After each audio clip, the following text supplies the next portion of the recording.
Hello everyone, welcome back my channel. ఈరోజు recipe వచ్చి bagara rice chicken curry. మనకి ఇంటికి గెస్ట్లు వచ్చినప్పుడు ఏం చేయాలనుకున్నప్పుడు ఇలా సింపుల్ ప్రాసెస్లో బగారా రైస్ చికెన్ కర్రీ చేసి పెట్టండి. చాలా ఇష్టంగా వాళ్ళు కూడా తింటారు.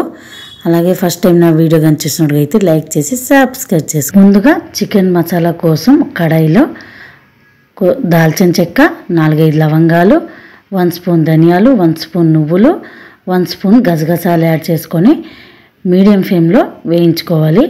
ఈ మొత్తం వేగినాక మిక్సీ జార్లో తీసుకొని మిక్సీ చేసి పక్కన పెట్టుకోవాలి.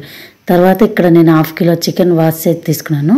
దానిలో రుచికి సరిపడా సాల్టు, 1 స్పూన్ అల్లం వెల్లుల్లి పేస్ట్, కొద్దిగా పసుపు, కట్ చేసుకున్న నిమ్మకాయ పక్కన అయితే వేసి పిండి కలుపుకొని ఒక 1/2 అవర్ వరకు పక్కన పెట్టుకోవాలి.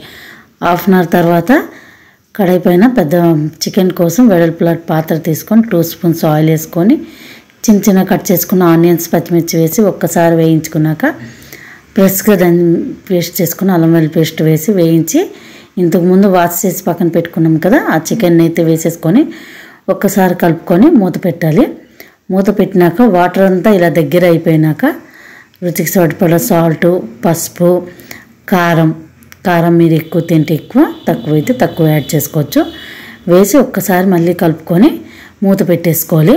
ఒక 10 మినిట్స్ తర్వాత మూత తీస్తే మనకి ఇక్కడ చూడండి ఇలాగ ఆయిల్ మొత్తం పైకి తేలేటట్టు కనిపిస్తుంది. ఇలా కనిపించినప్పుడు మిక్సీ చేసుకున్న పౌడర్ని అయితే వేసేసుకోవాలి.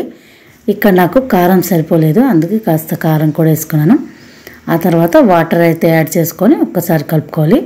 మీకు జ్యూసీ ఎక్కువ కావాలంటే ఎక్కువ వాటర్ యాడ్ చేసుకోవచ్చు. నాకు తక్కువే కాబట్టి తక్కువ వాటర్ యాడ్ చేసుకొని మూత పెట్టి ఇంకాస్త ఉడికినాక మూత తీసి చూస్తే మన చికెన్ అయితే ఉడికిపోయింది. ఫైనల్గా కొత్తిమీర వేసుకుంటే చికెన్ కర్రీ అయితే రెడీ అయిపోయింది. నెక్స్ట్ బగారన్నం కోసం ప్రాసెస్ చూపిస్తాను. బగారన్నం కోసం ఒక పాత్ర పెట్టుకున్నాక 1 స్పూన్ నూనె, 1 స్పూన్ మంచినీళ్ళు అయితే యాడ్ చేయాలి. మంచినీళ్ళు వేసుకోవడం వల్ల మనకి బగారన్నం టేస్ట్ అయితే వస్తుంది. అలాగే 2 ఆకులు, ఒక దాల్చిన చెక్క, ఒక మరాఠీ మొగ్గ అండ్ లవంగాలు, ఆనాస్ పువ్వు అయితే కొద్దిగా వేసుకున్నాను. 1 స్పూన్ సాజీరా కూడా యాడ్ చేశాను.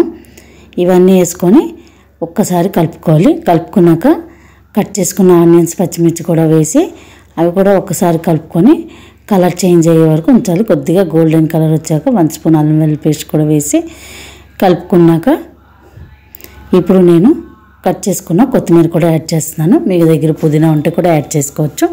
అలాగే వాష్ చేసుకున్న బియ్యాన్ని అయితే వేసుకుంటున్నాను. మీకు బాస్మతి రైస్ కావాలంటే బాస్మతి కూడా యూజ్ చేసుకోవచ్చు. నేను నార్మల్ రైస్ని, సోనా మసూర్ రైస్ని అయితే యూజ్ చేస్తున్నాను. వేసి ఒక్కసారి కలుపుకొని వాటర్ అయితే యాడ్ చేసుకోవాలి. నేను ఇక్కడ 2 గ్లాసెస్ రైస్కి 4 గ్లాసెస్ వాటర్ యాడ్ చేశాను. మీ రైస్ బట్టి మీరు వాటర్ యాడ్ చేయొచ్చు. అలాగే రుచికి పడ్డ సాల్ట్ వేసి మూత పెట్టేస్తే 15 మినిట్స్లో మన బగారా రైస్ ఎత్తుకుంటే అంతేనండి, మన బగారా అన్నం అయితే రెడీ అయిపోయింది. చూసారా ఎంత సింపుల్గా chicken curry and bagara rice ready అయిపోయిందో. అండ్ ట్రై చేయండి, కామెంట్ చేయండి. అండ్ నెక్స్ట్ ఏ వీడియోలు చేయాలి కూడా కామెంట్ చేయండి. బాయ్.